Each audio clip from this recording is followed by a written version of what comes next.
Ukraine was unable to stop the Russian bridgehead, as they lost 6 villages.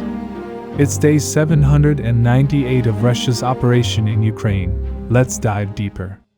Starting from the Avdiivka sector, Russia continues to penetrate the broken Ukrainian defensive line, with big success. In our previous report, we saw how after creating the bridgehead, Russian forces were able to take nearly 85% of the Ukraine under their control.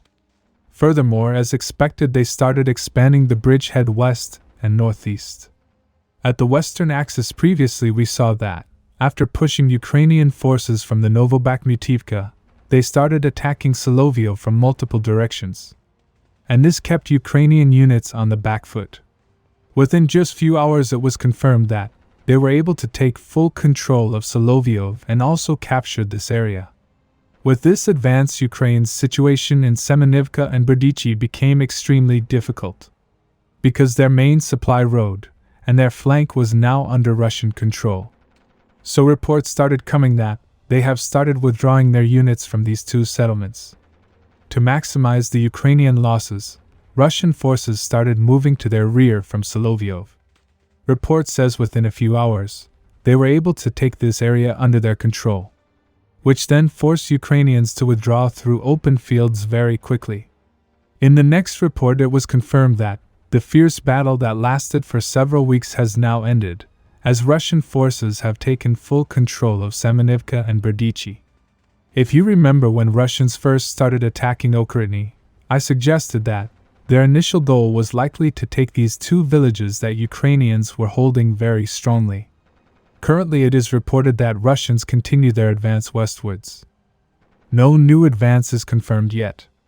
Now, as you can see, there are only open fields for several kilometers, which will be difficult for Ukrainian forces to hold. Unless Ukraine deploys significant reinforcement to this area, further Russian advance is expected. In the meantime, Russian forces were able to clear the remaining part of Ukraine, and as a result took it fully under their control. Also at the northeastern axis, Russians found big success. When Russian forces started attacking Ukraine, some of their unit also started attacking east of Novokalinov. At the initial stage, their objective was likely to engage Ukrainian units in Novokalinov and Kherson, so that they could not attack the flank of advancing Russians along the railway line. At the beginning they took this whole area under their control. If we look at the topographic map, we can see that this whole area is on higher elevation. This now gives Russians fire control over these two settlements. However, for the next 3 days they did not push further, and kept the Ukrainians busy.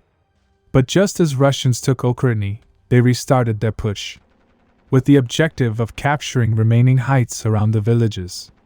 It was then confirmed that they captured this section of the heights, after which they started an assault on these two villages from two directions. As a result, Ukrainian forces lost half of both villages. Many reports suggested that Ukrainian units withdrew to the heights that are located westwards, and Russian units are clearing the remaining areas. After 24 hours it was confirmed that Russian forces took Novokalinov and its surrounding areas under their control. This advance also includes the dominant heights that Ukrainian forces withdrew to earlier.